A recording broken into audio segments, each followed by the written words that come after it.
Guys welcome back to the channel. Actually இதுக்கு முன்னாடி big pass சீசன்லாம் பாத்தீங்கன்னா சீசன் முடிஞ்சதுக்கு அப்புறம் அவள் தான் அந்த டாபிக் மறந்துடுவாங்க. யார் வின்னர் யார் ரன்னர் அதை பத்தி பெருசா பேசிக்கவே மாட்டாங்க. ஆனா இந்த சீசன்ல பாத்தீங்கன்னா பயங்கரமா பேசிக்கிட்டு இருக்காங்க. அதுலயும் உள்ள இருந்து வர ஒவ்வொருத்தரும் கொடுக்குற இன்டர்வியூல பாத்தீங்கன்னா வெஞ்சன்ஸ் அப்படியே இருக்கு. ஏன்னா இந்த சீசன்ல பாத்தீங்கன்னா கிளீனா ரெண்டு டீமா பிரிஞ்சுட்டாங்க, ஏ டீம் பி டீம் அப்படின்ற மாதிரி. ஸோ நம்ம எல்லாருக்கும் தெரியும் பி டீம்ல யார் இருந்தா ஏ டீம்ல யார் இருந்தான்னு. ஆனா இதுல விஷயம் என்னன்னு பாத்தீங்கன்னா இப்ப பி டீம்ல இருந்து ஃபர்ஸ்ட் ஏ டீம்ல இருந்து வந்தவங்க இன்டர்வியூ கொடுத்துட்டு இருந்தாங்க, பி டீம் இருக்கவங்கள தாக்கி பேசிட்டு இருந்தாங்க. அது மட்டும் இல்லாம அவங்க இன்ஸ்டாகிராம் ட்விட்டர் இதுல போஸ்ட் வந்து பாத்தீங்கன்னா பயங்கரமா தாக்கி போட்டுட்டு இருந்தாங்க. ஆனா இப்ப பி டீம்ல இருக்காங்களே, ஸோ அவங்க வந்து பாத்தீங்கன்னா ஒரு இன்டர்வியூ கொடுத்துட்டு இருக்காங்க. அதாவது தினேஷ் வந்து கொடுத்தாரு இதுக்கு முன்னாடி. இப்ப பாத்தீங்கன்னா வந்து விஷ்ணு கொடுத்திருக்காரு. விஷ்ணு தலைவன் வந்து உள்ள இருக்க எல்லாத்தையும் இப்படி கொட்டிட்டு இருக்காப்ல. ஆக்சுவலா நம்ம என்ன ஃபீல் பண்ணமோ அது அப்படியே பாத்தீங்கன்னா வந்து சோஷியல் மீடியால ஷேர் பண்ணிட்டு இருக்காப்ல. 10,000 நோலா பட்டாசுலாம் வெடிச்சாரு. ஸோ பயங்கரமான இன்சிடென்ட்லாம் நடந்தது. ஆக்சுவலா 2-3 டேஸா பாத்தீங்கன்னா பிக் பாஸோட அப்டேட் எதுவுமே நான் போடல. நான் என்ன நினைச்சேன், சரி ஓகே இதுக்கப்புறம் எதுவும் இருக்காது அப்படின்ற மாதிரி நினைச்சேன். ஆனா வெளியே வந்ததுக்கு அப்புறம் இவங்களுக்கான அந்த வார் இருக்குல்ல, அது வேற லெவல்ல போயிட்டு இருக்கு. ஸோ என்னென்ன நடந்தது அப்படின்றது ஒன் பை ஒன்னா பார்த்தலாம். நம்ம சேனலை ஃபர்ஸ்ட் டைம் பாத்தீங்கன்னா மறக்காம சப்ஸ்கிரைப் பண்ணிக்கோங்க. ஓகேங்களா? ஃபர்ஸ்ட் ஆஃப் ஆல் என்ன நடந்தது அப்படின்னு பாத்தீங்கன்னா, கானா பாலா இன்டர்வியூலேருந்தே போயிடலாம். கானா பாலா கிட்ட இந்த மாதிரி அர்ச்சனாவை பத்தி என்ன நினைக்கிறீங்க அப்படின்ற மாதிரி கேட்டிருக்காங்க. அதுக்கு வந்து அவர் கொடுத்த பதில் இருக்குல்ல, செம்ம ஷாக்கிங்கான பதில். அந்த பொண்ணு என்னங்க பண்ணுச்சு? அந்த பொண்ணு என்ன பண்ணுச்சு? மாயா கிட்ட மட்டும் தான் சண்டை போட்டது. சண்டை போட்டது, அழுதது. இத தவிர வேற என்ன பண்ணுச்சு? அதெல்லாம் பார்த்தீங்கன்னா, வின் பண்றதுக்கு தகுதியே இல்ல. அப்படின்ற மாரி சொல்லிட்டாப்ல. உடனே என்ன பண்ணாங்க, அந்த அங்க அங்க இருந்தாங்கல்ல ஆங்கர். ஸோ அவங்க என்ன சொன்னாங்க, மக்களே இதுக்கு நீங்களே பதில் சொல்லுங்க அப்படின்ற மாரி செம்ம தக் மொமெண்ட் குடுத்தாங்க. அது ட்விட்டர்ல பார்த்தீங்கன்னா செம்ம வைரல். ஸோ இந்த சம்பவத்த அப்ப என்ன பண்ணிட்டாங்க, கானாபாலா இந்த மாரி பேசிட்டாரா, இந்த வீடியோ போட்டு ஃபுட்டேஜ மட்டும் எடுத்து என்ன பண்ணிட்டாங்க, பயங்கரமா கானாபாலாவ பார்த்தீங்கன்னா தாக்குறது. அவரு ட்விட்டர் ஐடியில போயிட்டு, அவருடைய இன்ஸ்டா ஐடியில எல்லாத்துலயும் பார்த்தீங்கன்னா, அவர் வந்து பயங்கரமா தாக்குதலுக்கு உள்ளாக்கப்பட்டார் கானாபாலா அப்படின்ற மாரி தான் ஆக்சுவலா இருக்கு. ஏன்னா வாய வச்சுட்டு சும்மா இருக்கணும். இவரு ஏதோ பயங்கரமா போய் அங்க வெள்ளாடி அப்படியே தள்ளிட்டா மாரி, எல்லார் கூடயும் சண்டை போட்டு அப்படியே கான்வர்சேஷன் வச்சுக்கிட்டா மாரியும், இவரு கூட வந்து அர்ச்சனா வந்து சண்டை போடலையாம். இந்த மாரி கானாபாலா சொல்றாரு, அர்ச்சனா அப்படி என்ன பண்ணிடுச்சுங்க, என் கூட சண்டை போட்டுச்சா? இல்ல, இல்ல. மாயா கிட்ட மட்டும் தான் சண்டை. ஒரே ஒருத்தர நோண்டி, நோண்டி, நோண்டி கப் அடிச்சுட்டு போயிட்டா, அது எப்படிங்க கரெக்ட்டா இருக்கும் அப்படின்னாம. ஸோ யாருக்கு கப்பு குடுக்கணும்னு சொல்லிட்டு இவரு பேசுறாருன்னு தெரியல. வெளிய வந்ததுக்கு அப்புறமும் இந்த பீஸுக்கு வந்து கேம் என்னன்னே புரியல. வெளிய வந்ததுக்கு அப்புறமும் பார்த்தீங்கன்னா, மாயா கிட்ட வந்து சொம்பு அடிச்சிட்டு இருக்காப்ல. ஏன்னா, அவருக்கு இப்போ வரைக்கும் மாயா விளையாடுறது தான் கரெக்ட்டான கேம் அப்படின்ற மாரி நம்பிட்டு இருக்காப்ல. ஆக்சுவலா அவர வந்து பார்த்தீங்கன்னா, பெருசா நம்ம அட்டாக் பண்ணக்கூடாதுன்னு தான் நாங்க நெனச்சோம். ஏன்னா, அந்த கேரக்டர் வந்து பார்த்தீங்கன்னா, நல்ல நல்ல மனுஷன் சீரியஸ்லி கனபாலா. பட் ஆனா என்னன்னா, அவரு வந்து ஒரு கேம வந்து புரிஞ்சுக்கிறார்ல. அந்த புரிஞ்சது வந்து ரொம்ப கேவலமா புரிஞ்சுக்கிறாரு. அதனால தான் வெளிய வந்தும் ஆக்சுவலா அசிங்கப்பட்டுட்டு இருக்காரு. அவருக்கு இருந்த நல்ல பேர வந்து ஆக்சுவலி இதுல உள்ள போனவங்கலயே ஓரளவுக்கு நல்ல பேரோட போயிட்டு ரொம்ப கெடுத்துட்டு வந்ததுன்னு பார்த்தீங்கன்னா, அது கானா பாலா தான் இருப்பாரு. அது வெளிய வந்ததுக்கப்புறம் இப்ப ரொம்ப கெடுத்துக்கிட்டாரு. ஆக்சுவலா அவரோட தாக்குதல் பார்த்தீங்கன்னா, பயங்கரமா வேற லெவல்ல போயிட்டு இருக்கு. இப்ப இது இல்லாம விஷ்ணு மேட்டருக்கு வருவோம். தினேஷ் வந்து பார்த்தீங்கன்னா, அவர் வந்து ஓப்பன் ஸ்டேட்மெண்ட்டா எல்லாருக்கும் பார்த்தீங்கன்னா, பொதுவா அப்படின்ற மாரி பேசிட்டு போயிட்டாரு. அவர் உள்ள இருக்கும்போது அப்படிதான் பேசுவாரு. வெளிய இருக்கும்போதும் பார்த்தீங்கன்னா, ரொம்ப ஒரு எப்படி சொல்றது? ஒரு மெச்சூர்டான ஆள் எப்படி பேசுவாங்களோ, அந்த மாரி பார்த்தீங்கன்னா, இன்டர்வியூ குடுத்துட்டு போயிட்டாரு. பிரதீப் விஷயம் கேட்கும்போதும் சரி, அர்ச்சனா விஷயம் கேட்கும்போதும் சரி, எல்லாத்துக்கும் பார்த்தீங்கன்னா, ஒரு மெச்சூர்டான ஒரு பதில வந்து சொல்லிட்டு போயிட்டாரு. ஆனா விஷ்ணு இருக்காப்லல்ல, வந்ததுக்கு அப்புறம் தலைவன் உள்ள எப்படி தக் மொமெண்ட் குடுத்துட்டு இருந்தாப்லயோ, அதே மாரி வெளிய வந்து பயங்கரமா தக் குடுத்துருக்காப்ல. அதுவும் பூர்ணிமா, மாயா இவங்க எல்லாரையும் பார்த்தீங்கன்னா, கழுவி கழுவி ஊத்திருக்காப்ல. இதெல்லாம் கேட்கும்போது பார்த்தீங்கன்னா, அவ்வளோ ஆனந்தமா இருக்கு. என் மனசுல இருந்த பாரமே குறைஞ்சிருச்சுன்னு சொல்லுவாங்கல்ல. ஸோ அந்த மாரி பார்த்தீங்கன்னா, மனுஷன் வந்து பயங்கரமான விஷயத்தலாம் பேசியிருக்காப்ல. ஓகே என்னன்னு பார்த்தரலாம். ஃபர்ஸ்ட் ஆஃப் ஆல் பார்த்தீங்கன்னா, விஷ்ணு என்ன சொல்லியிருக்காருன்னா, "மாயாவ பத்தி என்ன நினைக்கிறீங்க?" அப்படின்ற மாரி கேட்டதுக்கு, "அது வந்து ஒரு மேஜிக். அது ஒரு மாயை. அந்த மாயைக்குள்ள போயிட்டீங்கன்னா நீங்க மாட்டிப்பீங்க." அப்படின்ற மாரி சொல்லியிருக்காப்ல. அதே மாரி அர்ச்சனா கிட்ட வந்து இந்த மாரி அர்ச்சனா வின் பண்ணது என்ன பொறுத்தவரைக்கும் ஹேப்பி தாங்க. ஏன்னா, ஒரு நல்ல கேரக்டர்ட்ட அந்த கப்பு போணும்னு நெனச்சேன். அதனால தான் அர்ச்சனா கிட்ட போம்போது எனக்கு ஹேப்பியா இருந்தது. அதனால தான் அவங்க கைய நான் தூக்கி புடிச்சேன் ஃபைனல் ஸ்டேஜ்ல அப்படின்ற மாரி சொல்லியிருக்காரு. ஸோ அது மட்டும் இல்லாம அதனால தான் 10,000 வாலா அது வெடிச்சதுக்கு காரணமும் அதுதான். நான் அர்ச்சனா கிட்டயே சொல்லியிருந்தேன். இந்த மாரி நீ வந்து உங்க 3 பேர்ல யாராவது ஒருத்தர் வின் பண்ணிட்டா கண்டிப்பா பட்டாசு வெடிப்பேன்னு சொல்லியிருந்தேன். ஸோ அதே அதனால தான் அந்த ஒரு காரணத்தினால மட்டும் தான் நான் அந்த பட்டாசு வெடிச்சேன் அப்படின்ற மாரி சொல்லியிருந்தாரு. ஸோ அது சொல்லும்போதே தெரியுது. அவருக்கு வந்து பார்த்தீங்கன்னா, சீரியஸ்லி அதுல வந்து ஹேப்பினஸ் இருக்குங்க. ஏன்னா, அவரு வந்து மனசார விரும்பியிருக்காரு. மாயா டீம்ல யாருமே அதாவது ஏ டீம்ல ஒருத்தர கூட வின் பண்ணக்கூடாது அப்படின்ற மாரி நெனச்சிருக்காரு. ஸோ அது நடந்துருச்சு. மனுஷன் வந்து அவ்வளோ ஹேப்பியா இருக்காப்ல. ஆங்கர் கிட்டயே சொல்றாப்ல, "எனக்கு சந்தோஷங்க. எனக்கு ஹேப்பிங்க." அப்படின்ற மாரி சொல்றாப்ல.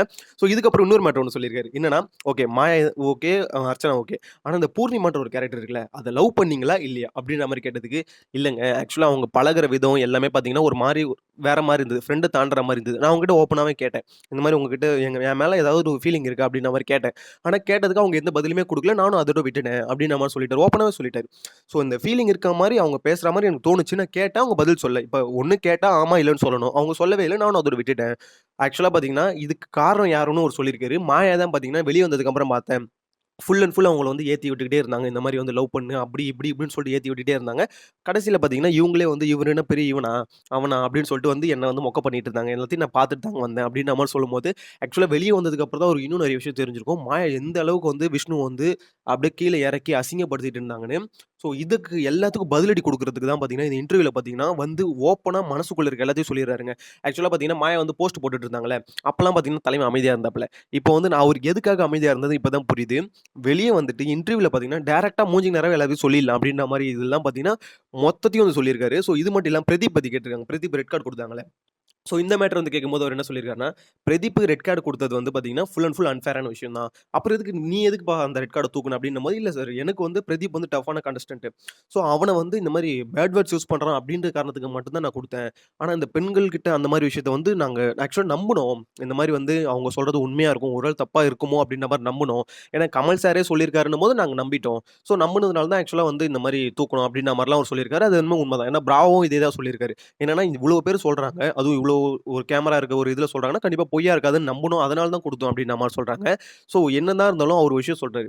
நீங்க யோசிச்சு பாருங்க. நாங்க வந்து அந்த பெண்கள நம்பி குடுத்தோம். ஆனா அந்த பொண்ணுங்க வந்து இவனோட வாழ்க்கைய பத்தி கவலைப்படாம, எவ்ளோ ஈஸியா ஒருத்தனோட லைஃப வந்து ஈஸியா காலி பண்றதுக்கு எப்படி ஒரு பிளான் போட்டுருக்காங்க. இதெல்லாம் என்னங்க விஷயம்? எவ்ளோ கேவலமான விஷயம் அப்டின்னு சொல்லிட்டு ரொம்ப அசிங்கப்படுத்தியிருக்காரு.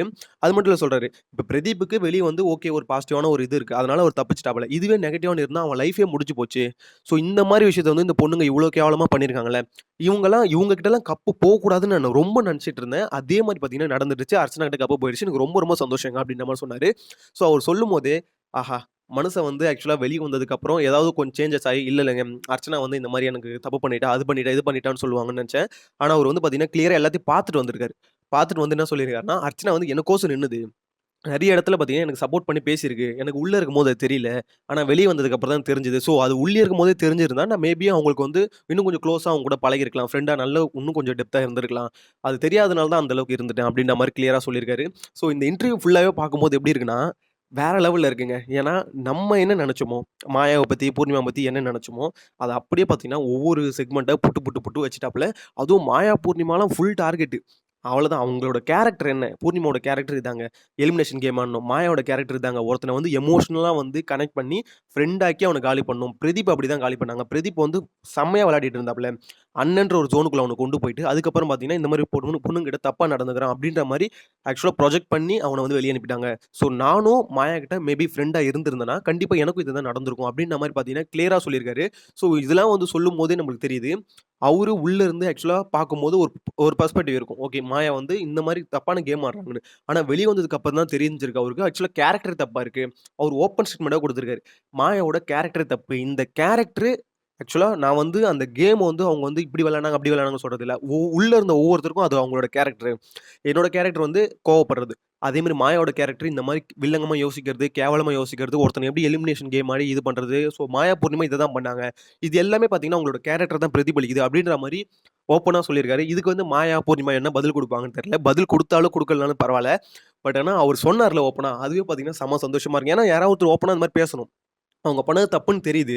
தெரிஞ்ச தப்ப வந்து ஓப்பனா சொல்லணும். ஏன்னா தினேஷ் வந்து இந்த மாரி சொல்லல இன்டர்வியூல. ஆக்சுவலா எல்லாருக்கும் பார்த்தீங்கன்னா, பொதுவா சொல்லிட்டு போறாரு. ஒவ்வொருத்தரோட கேம் ஸ்ட்ராட்டஜிங்க அது. அதுல நம்ம இன்வால்வ் பண்ண முடியாது அப்டின்ற மாரி சொல்லிட்டாரு. ஆனா விஷ்ணு வந்து பார்த்தீங்கன்னா, அப்டி இல்ல.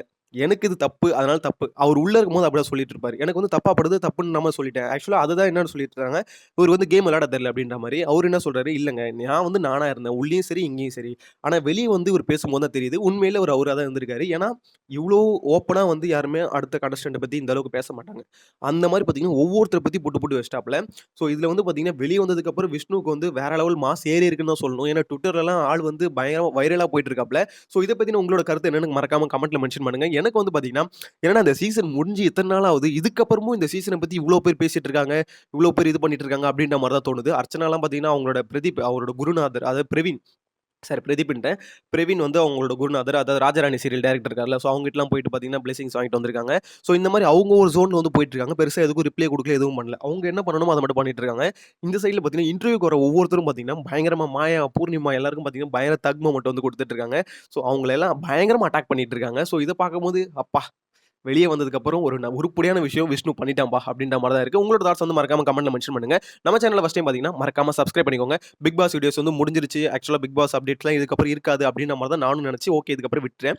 ஸோ இந்த அப்டேட் பார்க்கும்போது எனக்கு இன்ட்ரஸ்டிங்கா வருது. அதனால தான் இந்த வீடியோ போஸ்ட் பண்றேன். உங்களோட தாட்ஸ் கமெண்ட்ல மென்ஷன் பண்ணுங்க. எந்த மாரி வீடியோஸ் வந்து உங்களுக்கு வேணும்? அது ஆக்சுவலா பார்த்தீங்கன்னா, இப்ப இந்த கன்டென்ட் அதாவது ஃபார் எக்ஸாம்பிள்க்கு நேத்து வந்து அயோத்தி ராமர் அந்த வந்து கன்டென்ட் வந்து போட்டிருந்தேன். ஸோ அந்த மாரி பார்த்தீங்கன்னா, ஏதாவது ஸ்பெசிஃபிக்கான கன்டென்ட் உங்களுக்கு வேணும், தேவைப்படுது அப்டின்ற மாரி தோணுச்சுன்னா கமெண்ட்ல மென்ஷன் பண்ணுங்க. அத பத்தி ரிசர்ச் ஒர்க் பண்ணிட்டு டீடைல்டா வீடியோ போடுறேன். நம்ம சேனல ஃபர்ஸ்ட் டைம் பார்த்தீங்கன்னா மறக்காம சப்ஸ்கிரைப் பண்ணிக்கோங்க. நெக்ஸ்ட் வீடியோல மீட் பண்ணலாம். Bye by.